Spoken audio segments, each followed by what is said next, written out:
Swayam Prabha. Digital India. Educated India.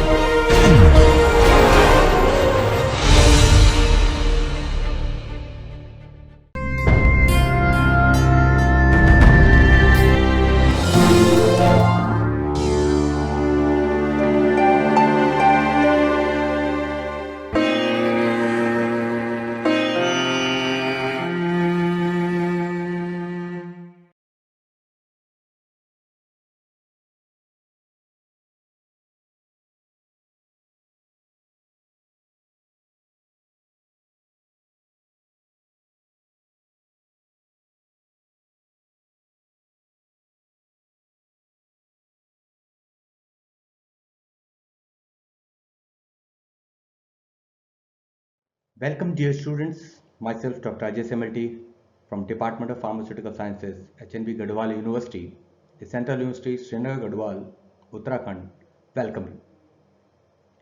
In our series of lecture on pharmaceutical production technologies, today we are here with the another lecture on parental dosage form and parental production technologies, and today we are going to discuss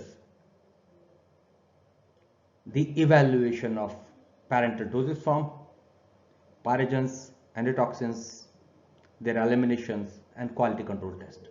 So let's enjoy this lecture. After going through this lecture, you will be able to learn about the evaluation of parenterals.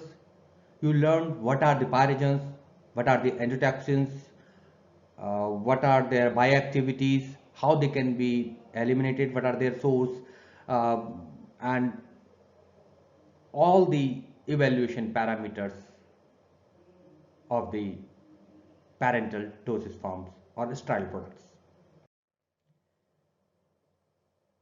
As far as the lesson plan is concerned, we'll be covering this lecture under the topics introduction of pyrogen and importance, their introduction, their classification, their structure, sources of pyrogen contaminations. Then we'll be covering the how we can eliminate the pyrogens.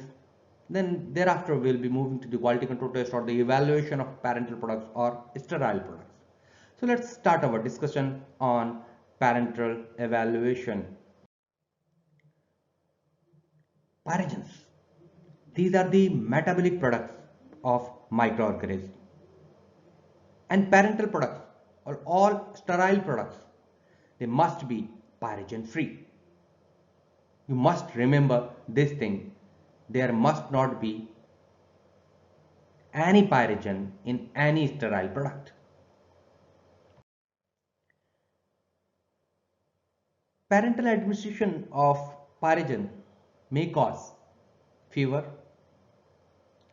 increase in the body temperature obviously, reduction of the blood pressure, thrombosis, hemorrhages of the skin and the mucous membrane, shock, tissue damage, inflammation, sepsis, or even the death. As far as the endotoxin is concerned, they are also associated with the various harmful effects. What are endotoxins? Endotoxins are also called as lipopolysaccharides. These are like chemically they are lipopolysaccharides and are complex of pyrogenic lipopolysaccharide, and in nature they are protein. They are and inert lipid. They are constituted with the help of protein and inert lipids.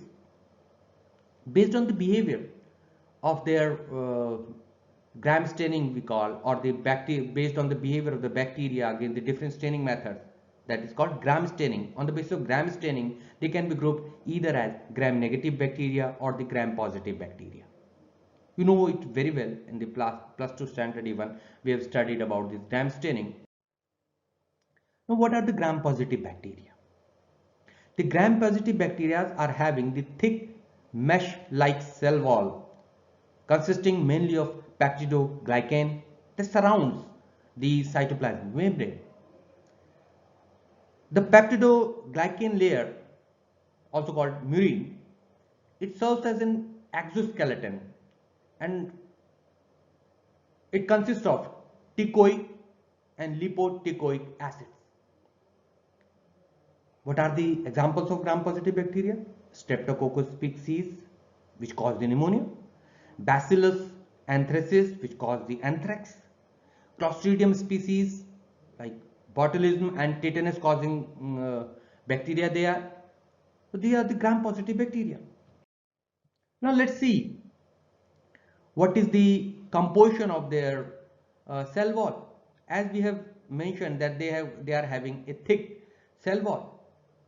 The cell wall is made up of phospholipids and peptidoglycans, and this contains teichoic acid and lipoteichoic acid, which we have mentioned, and they are having the peptides in this layer, as we can see here. So it is a thick cell wall which we can see, and it is a characteristic of gram-positive bacteria. Gram-negative bacteria. The cell wall here is more complex. The peptidoglycan layer is much thinner here, and an outer membrane may also be found on its external surface. Basically, they are non-symmetric double phospholipid layer they are having, and their outer level is formed by lipopolysaccharides and proteins. Examples include Vibrio cholera, Salmonella typhi, Shigella species, and E. coli, Escherichia coli, which is the member of our normal human intestine flora. Now let's see the cell wall of gram-negative bacteria.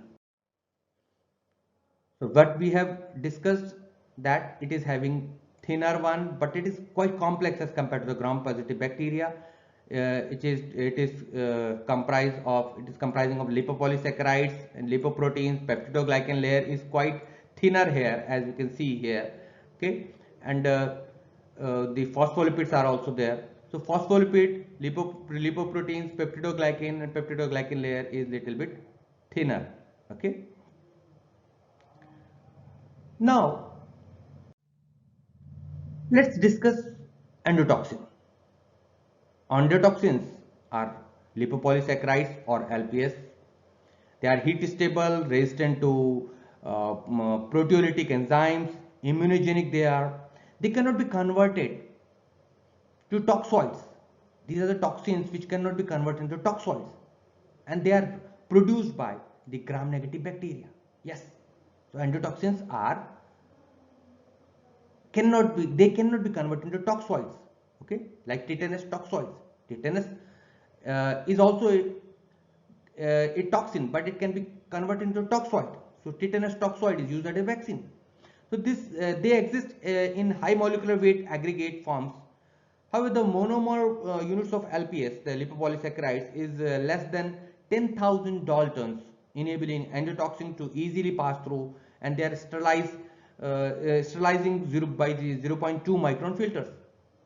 The lipopolysaccharides can be divided into three distinct regions: the lipid A, the R core, and the O specific chain.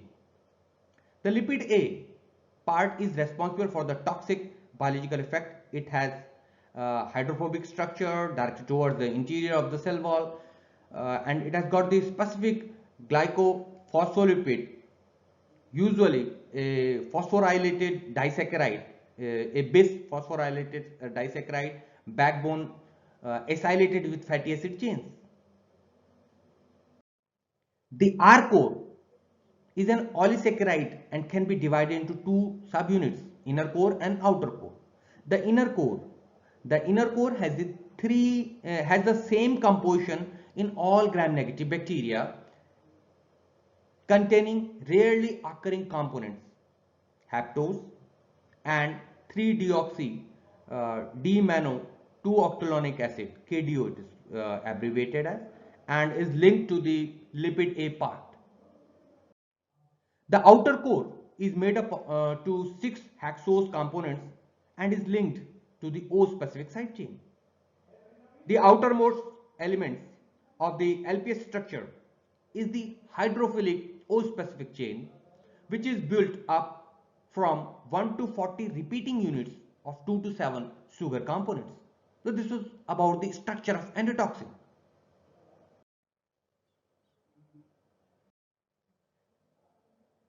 As far as the bioactivity of endotoxin is concerned, it shows immune response after releasing from the surface of the bacteria. As lipopolysaccharides releases, it binds to the lipopolysaccharide binding proteins LBP, and this complex is transferred to CD14 on the surface of monocytes and macrophages, and to receptor 4 TLR4 on the surface of macrophages and endothelial cells.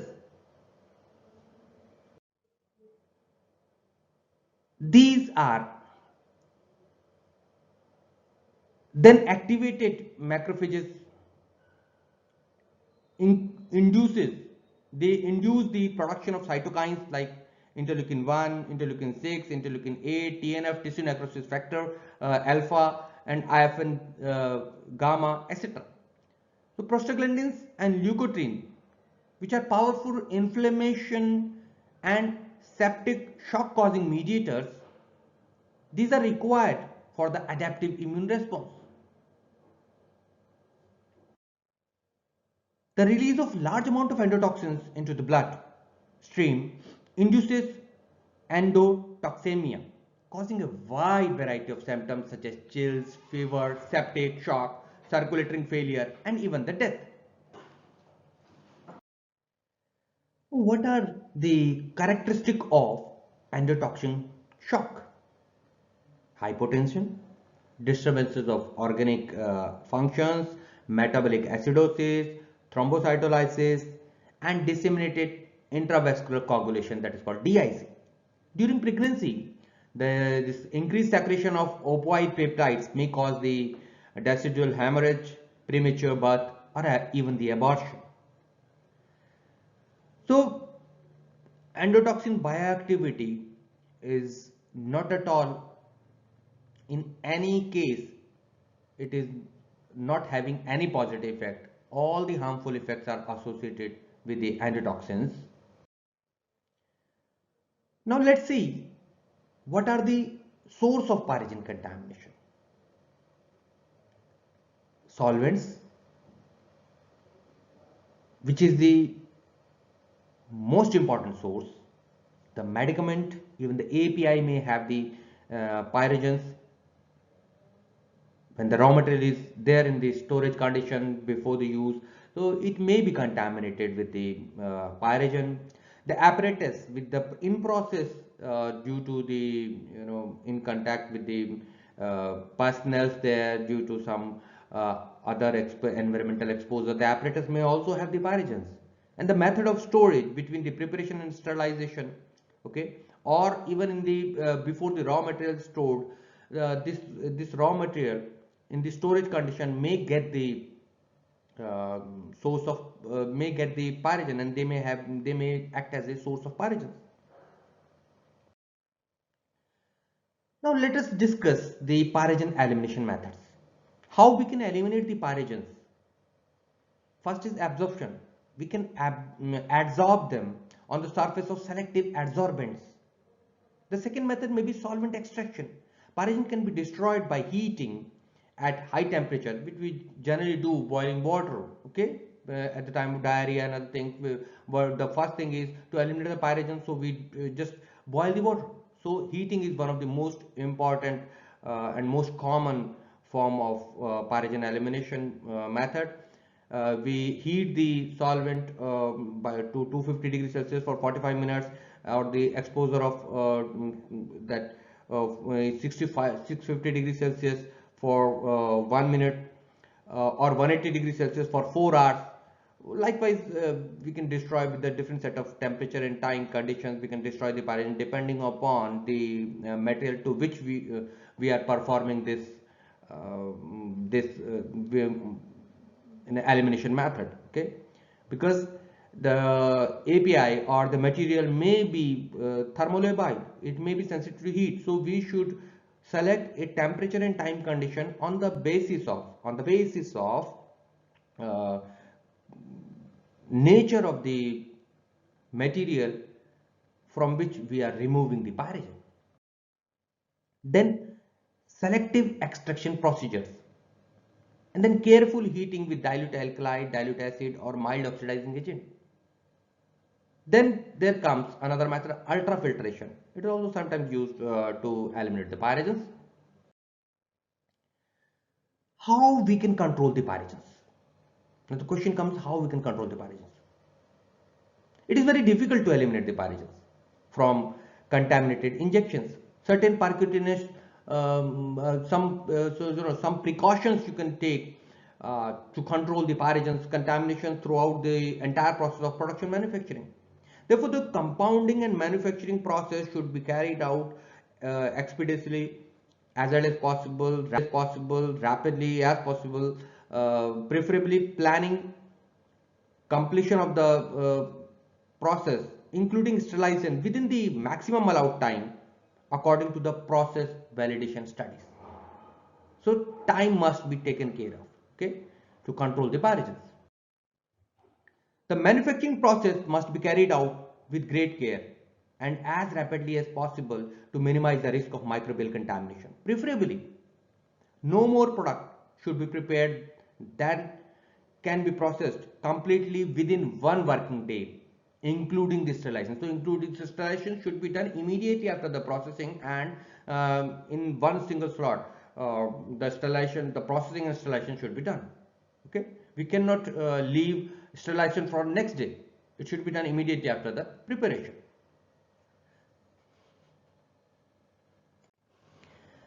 Now, when we have discussed the control of pyrogens, now it's the time to discuss.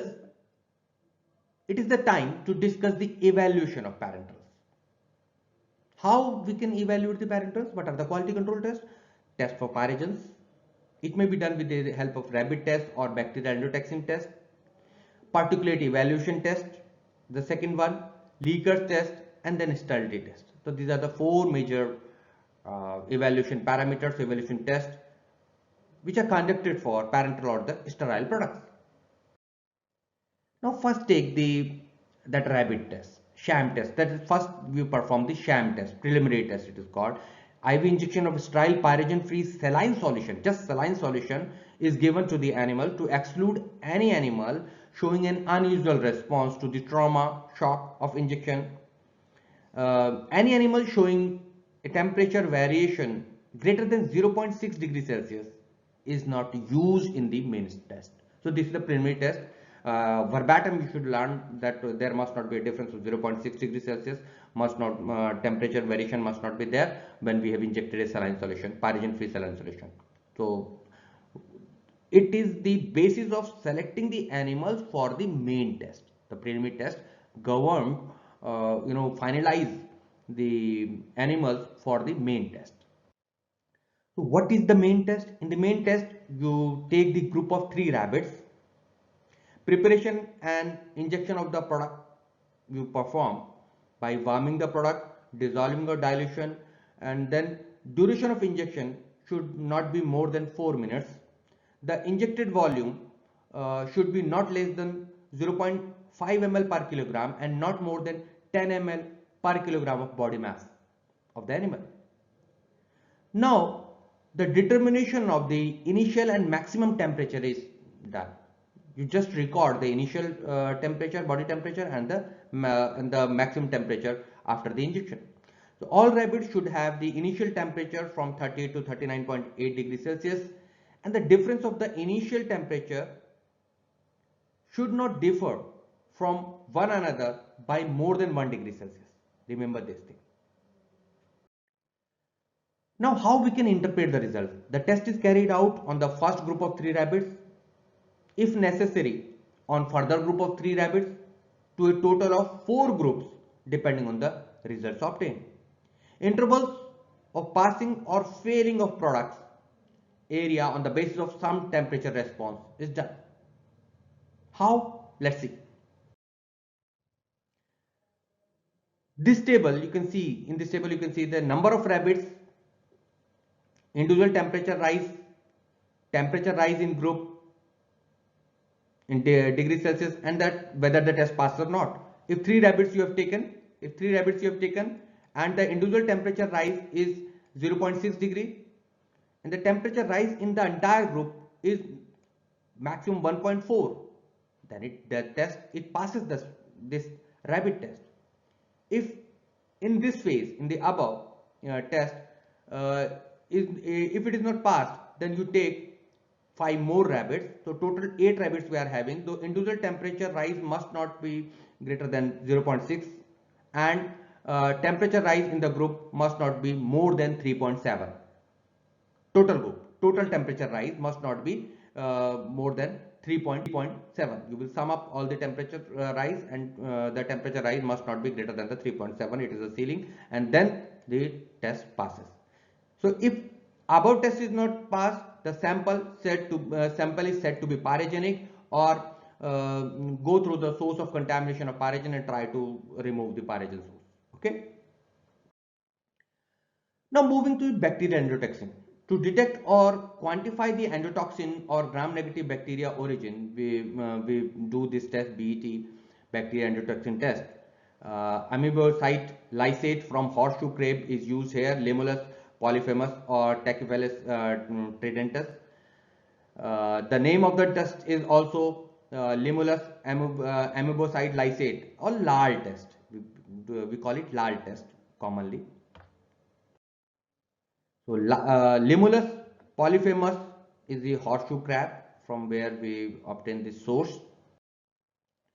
How we do this LAL test? The test is based on the primitive blood clotting mechanism of the horseshoe crab. Enzyme located with the crab's amoebocyte. So we take this enzyme from the horseshoe crab, this crab's amoebocyte. The blood cells with endotoxin, they initiate enzymatic coagulation cascade, and they form the proteinous gel. So if gel is formed, it means the endotoxins are there. Simple. You must have this principle in your brain, in your mind, that yes, if endotoxins are present, the gel will be formed when it is there. Okay. So in brief, we can say that we must avoid the endotoxin contamination, and before the test it should be avoided, and interfering factors should not be present there.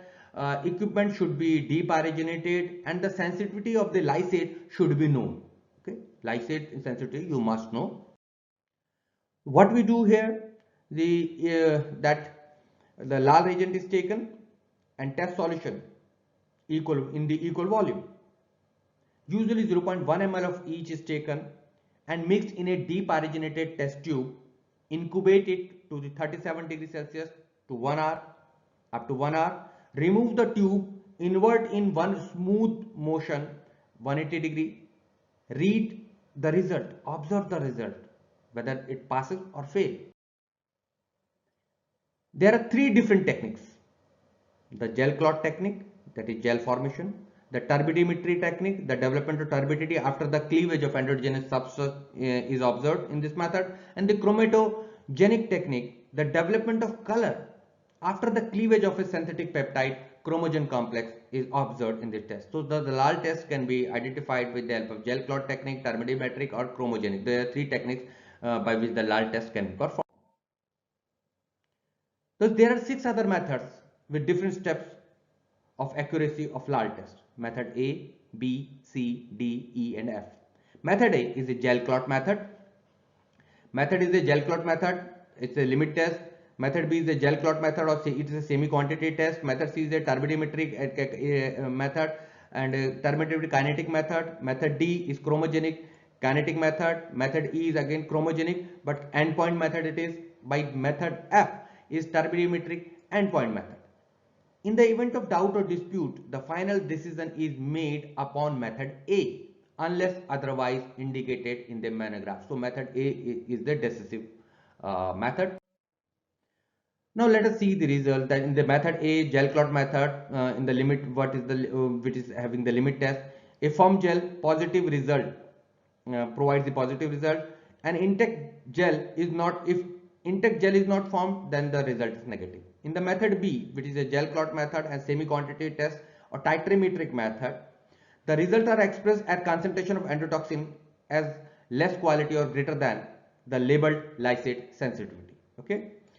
The method C, the turbidimetry kinetic method. In this method, the onset time needed for the reaction mixture to reach a predetermined absorbance or the rate of turbidity development is observed. While the method D, which is a chromogenic kinetic method, the onset time needed for the reaction mixture to reach a predetermined absorbance or the rate of color development is observed. While the method E, the chromogenic endpoint method, the quantitative relationship between the endotoxin concentration and the quantity of chromophore released at the end of an incubation period is observed. The method F, turbidimetric endpoint method. Remember this, the name method. You just can't write method A, B, C, D, E, F. You also should refer that what is this method.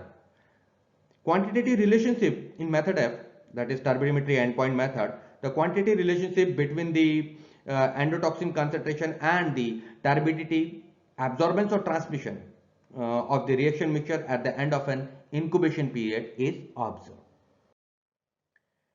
Now moving to, now we have determined the pyrogen test we have done, okay, that is but the rabbit test, sham test, bacterial endotoxin test, lal test, okay, you can say, and then we are moving to the particulate evaluation. The entire product should be inspected by human inspectors under good light, baffled against reflection into the eyes and against black and white background. Any container with visible particle, if seen, is discarded. However, these methods are also automated nowadays with the help of laser and other automated techniques, that the advanced techniques are also available. We can also employ these techniques for evaluating the particulate in the sterile products. What is the limitation that in the manual one, the size of the particle that can be seen by the visible, which is visible by the naked eye, are 50 microns. Only the 50 micron particle can be observed. Variation of visual acuity from inspector to inspector may be there. Emotional stress may have the different result. Eye strains, fatigue. So with manual, there are with the manual observation, these are some limitations. For particulate evaluation, stage 1 light obscuration is referred as stage 1, and then stage 2 microscopic particulate count is done. In light obscuration method, equipment used to count and measure the size of particles by means of a shadow cast by the particle as it passes through a high intensity light beam. Okay, so the light obscuration method, but if it is simply, if it is making a shadow, because the light is coming and if particle is there, a shadow will be formed, so it will be automatically detected. Okay. In the BP, Japanese pharmacopoeia, British pharmacopoeia, Japanese pharmacopoeia, United States pharmacopoeia, the particulate matter limits are determined by, for the light obscuration test, these are the limits. So what are the LOPC? In the LOPC test, if nominal values are for more than 100 ml sterile products, for the nominal values less than is greater than or 10 micron, while greater than 25 micron. In case of more than 100 ml, the 25 particles per ml, while for in second case 3 particles per ml. If 100 ml or less, the value is volume is 100 ml or less than 100 ml, there 6000 particles per container. In the particles of 10 micron should be greater than or equal to, maybe the limit is 6000 particles per container, while for 25 micron particles the limit is 600 particles per container.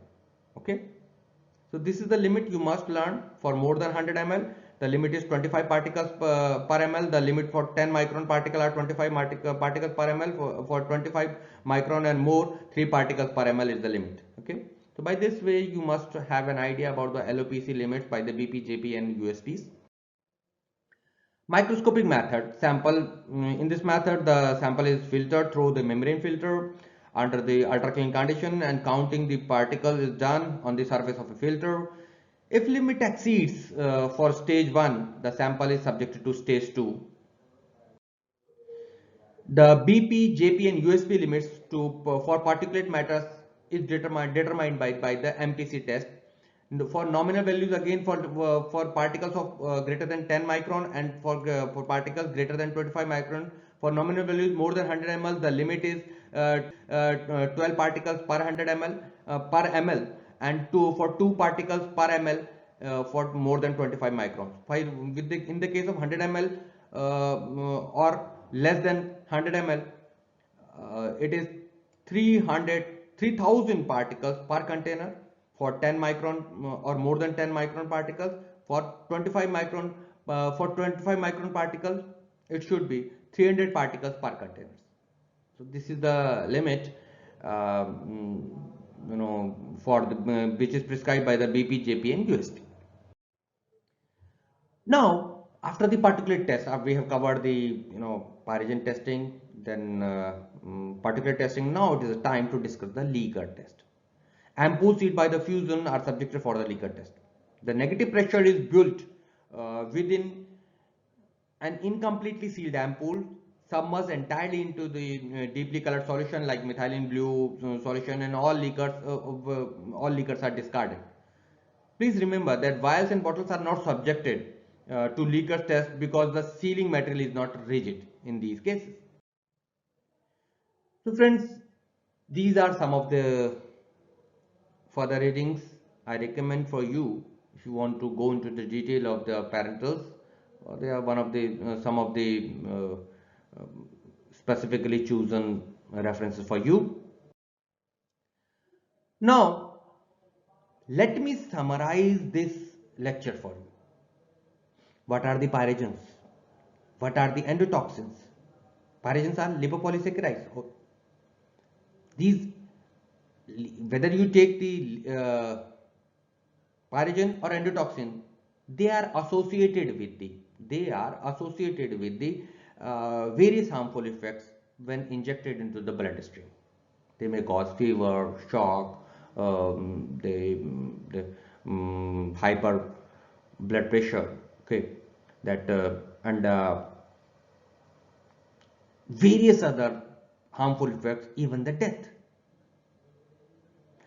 Endotoxin induces the cascade of reactions mediated by the various mediators like interleukins and all that. We need to eliminate the pyrogen and endotoxins. So elimination of pyrogens can be done by the heating and various methods. Okay, we have discussed the ultrafiltration and all that in the method.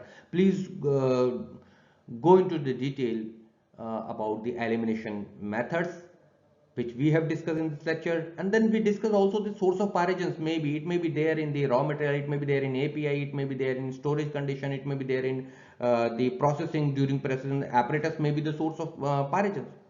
So you must take care of the source and the entire, and we have already discussed the plant layout. In the plant layout, the what kind of class 100, class 1000, these the particulate matter and pyrogens, the sterility, the aseptic environment must be maintained in the entire production technologies, entire the production house of the parentals. As far as the quality control test for parental are concerned, there are the four major quality control tests we perform. Number one, the pyrogen, for pyrogen removal, pyrogen testing, that is rabbit test. Sham test is the primary test. Then we go for the main test. Okay, the temperature variation must not be, the temperature increase must not be greater than as prescribed by the pharmacopoeia. Then particulate analysis, we have discussed the different methods. Okay, and before particulate analysis we discussed the LAL test. Okay, LAL test, this is a bacterial endotoxin test, it is also called. The gel formation indicates the presence of endotoxin. Then we move for the particulate test. The particulate analysis may be done by the visual method or by the other method, light obstruction method, and other automatic methods may be done. Then Likert test. Leaking must be checked with the help of negative pressure we perform, and then any leaker is excluded from the batch. As far as the sterility is concerned, sterility test is done by the various method, membrane filtration method and direct inoculation method, okay, direct transfer method or membrane filtration method. And these methods we are going to discuss in our next lecture. Specifically all the sterility test and the sterilization methods we are going to discuss in our next lecture. So stay tuned for our next lecture, and please go through the further readings which we have recommended for you. Thank you for being with us. Happy learning.